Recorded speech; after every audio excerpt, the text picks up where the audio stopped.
From time to time, people leave a comment saying that they're following along with one of my builds, or they're glad that I've just purchased the kit because when I build it, they're going to follow along with that build.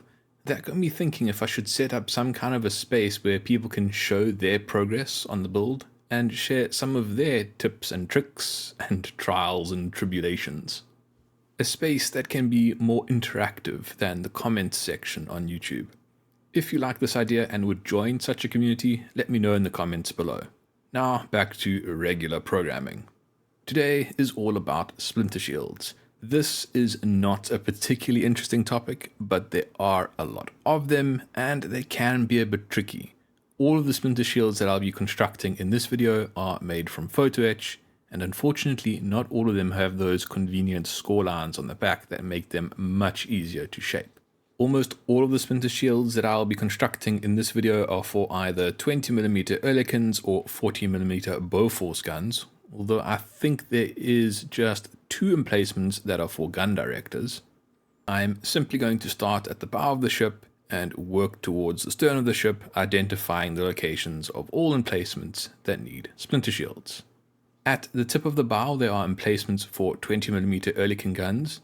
These are going to be the simplest splinter shields that I'll need to construct. It's just a short piece of photo etch that needs to be folded into a slight curve. Unfortunately, this is one of those pieces of photo etch that does not have score lines on the back that aid with its curving. This means that getting the curve all the way up to the very edge of these pieces of photo etch can be quite tricky. That being said, the actual process for curving the photo etch is quite simple. I place it on my finger and roll a cylinder over it until it curves into the appropriate shape. This is an iterative process, and I keep on curving the piece of photo etch on my finger until it meets the shape of the score line on the deck. Once happy with the shape of the first splinter shield, I repeat the process for the other side of the ship. Moving a little bit aft, there is a double emplacement for Oerlikon guns. This one is a little bit more complicated because it has 2 curves that connect in the center. To assist with making this shape, there is a cut through on the photo etch, which does mean that the center connection is going to be very delicate. And once again, they haven't provided any score lines to aid with curving the curved section. I'm going to have to be very careful with this piece of splinter shield. If I'm not very gentle with this photo etch, it will snap in the middle. Let's see if I can keep this photo etch intact. The process for folding this photo etch is essentially the same as for the previous part. While there is this cut section in the center of it, for the first round of curving, I completely ignore it. It doesn't matter that there is that section over there. It needs to be curved right to the edge. Anyway, after initially over-curving the metal, I use tweezers to flatten it out a bit. I find that if you over-curve photo etch and then flatten it out, you get a better overall shape than if you undercurve and then try and curve it with tweezers.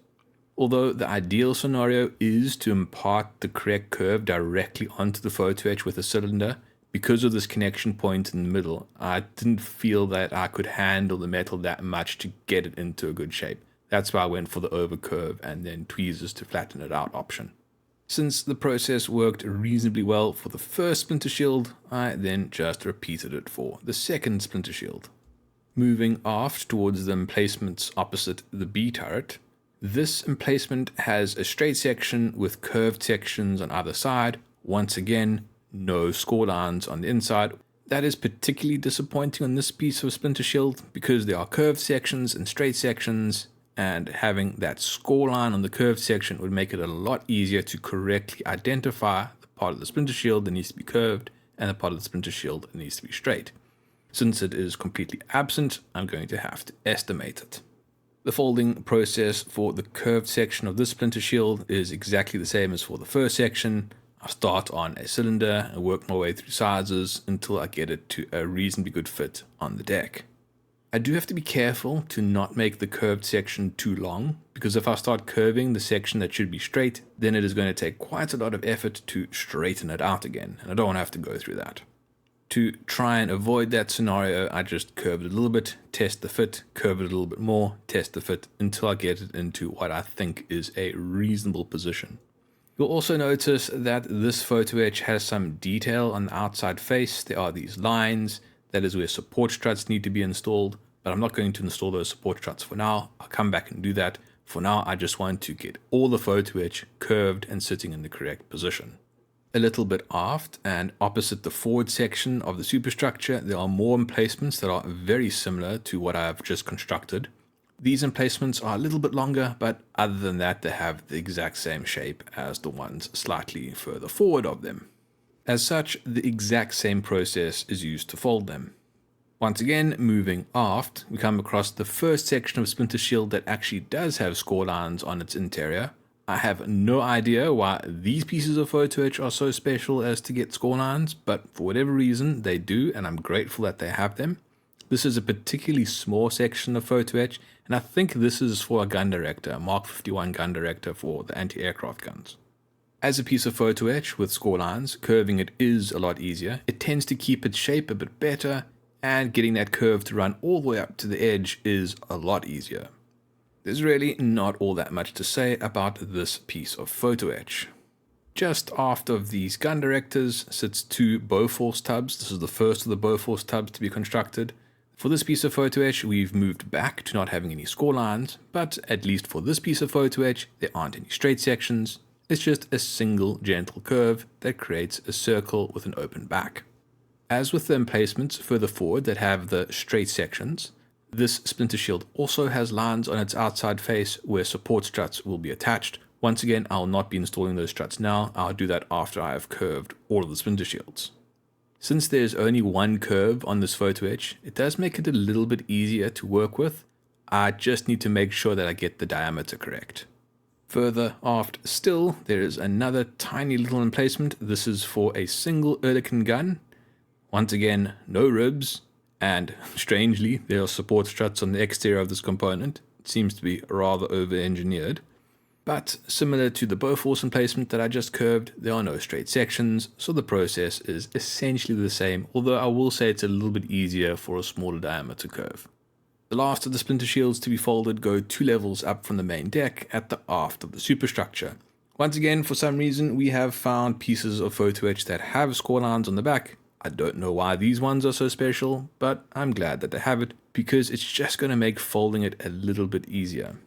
These sections of Splinter shield are essentially the same as the previous section. Apart from the score lines on the back of this photo etch, there's also a delicate rail that runs on top of it that I do need to be careful not to damage, although I don't think that's going to be too much of a problem. There isn't all that much working that needs to be done with this component. It's just a matter of rolling it over a cylinder and getting it to the correct diameter. In this case, that is a little bit difficult because I don't have a reference for how big it should actually be, so I'm just going to copy the diameter from the Bofors tubs below. Now that all the Splinter shields have been curved, I can install the support struts, and FlyHawk has provided a lot of support struts. I don't need anywhere near this many. After cutting the support struts off of their sprue, I apply a small drop of medium viscosity superglue to the back of the support strut and place it in contact with the side of the Splinter shield.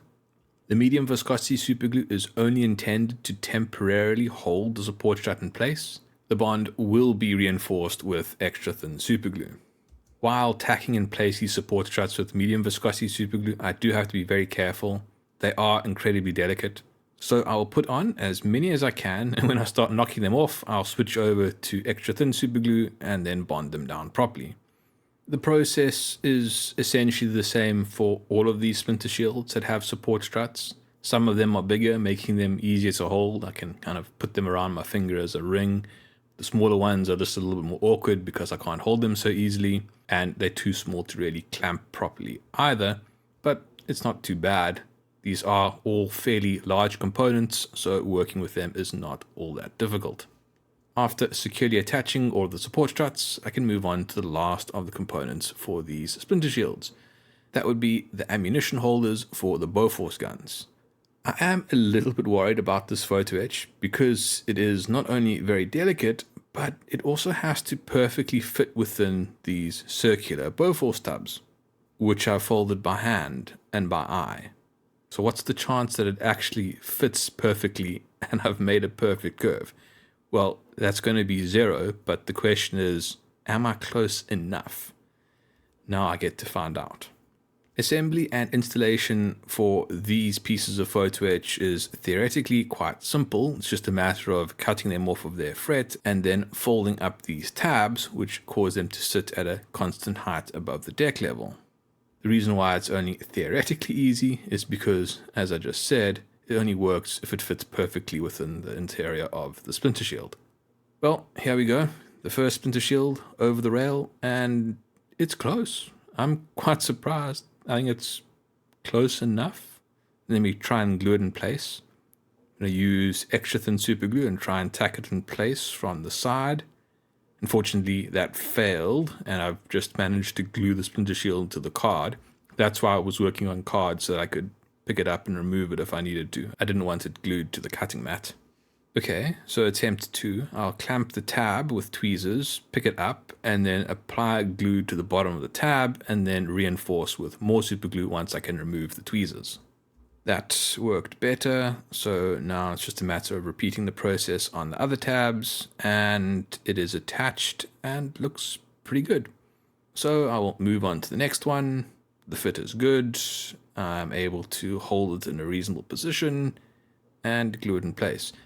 This is one of those times where what you are seeing makes it look a lot easier than how it actually was. What took me quite a long time to get right was clamping that tab in the correct position. I did a lot of picking up and putting down, but that doesn't translate to video very well, and it becomes very difficult to reposition the cameras while I'm holding this piece of photo etch in a very specific location. But do just be aware that I didn't just pick up this photo etch first time, apply glue, and be done with it. It did take me quite a long time to get the tabs into the correct position on the splinter shield, such that I was happy with the result once it was glued in place. Other than that frustration with gluing these tabs in place, the installation did go quite well. For all of the splinter shields, the fit was surprisingly good.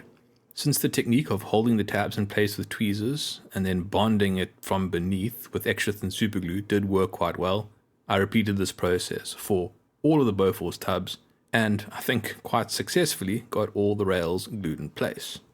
Apart from the rails that are going to be glued in place on these metal splinter shields that I constructed in this video, there are 2 more types of Bofors tubs that also need these rails that I'm going to prepare now but not glue in place, just so that when it comes to painting, they are prepared and ready for painting. The first of the rails are for the fully enclosed tubs on the stern of the ship. If you recall, this is one of the few locations, in fact, I think it was the only location, where the plastic splinter shield was not replaced with photo etch. As such, I expect the fit to be good, and for the rails to simply drop in place, and they do. The last set of rails goes on the Bofors tubs further up the superstructure. This is one of the first sections of splinter shield that are replaced with photo etch, so I hope I did a good job and that these rails actually fit. Once again, I'm not going to be gluing them down now. I'll just be loosely positioning them such that I can paint them and then install them later on. I think it'll be easier to paint them separately rather than trying to mask off the area and paint them in place. And once again, I think I've been rather lucky. The fit does appear to be decent, and I'm happy enough to call that good enough such that these components are ready for paint. With that, I'll end with one final reminder for anyone who is interested in me starting some kind of a community where we can share progress on our builds and tips and tricks and such things, to leave a comment below. If you don't want to wait for the scheduled release of videos and want to watch them when they are uploaded, consider becoming a channel member by clicking the join button below. If you would like to support the channel, like and subscribe, and as always, questions are welcome in the comments. Thank you for watching. Cheers.